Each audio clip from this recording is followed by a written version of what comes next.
You ask Tiger to calculate. This deals with finding the midpoint between 2 points. The midpoint between the 2 points is 47.57. Let's solve it step by step. Plot the 2 points and calculate the midpoint using the formula.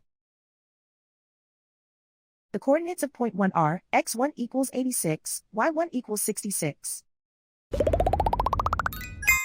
The coordinates of point 2 are x2 equals 9, y2 equals negative 52.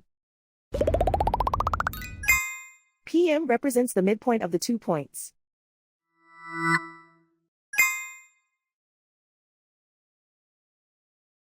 Use the x values in the midpoint formula to find the midpoints x.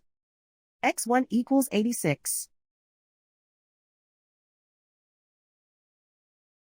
x2 equals 9.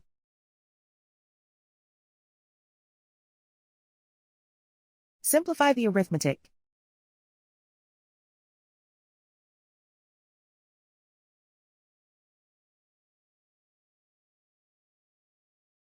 Use the y values in the midpoint formula to find the midpoints y.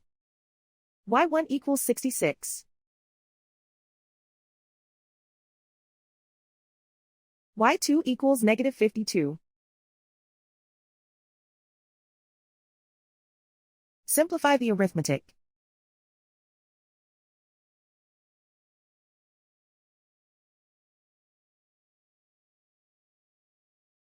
And so, the midpoint is 47.57.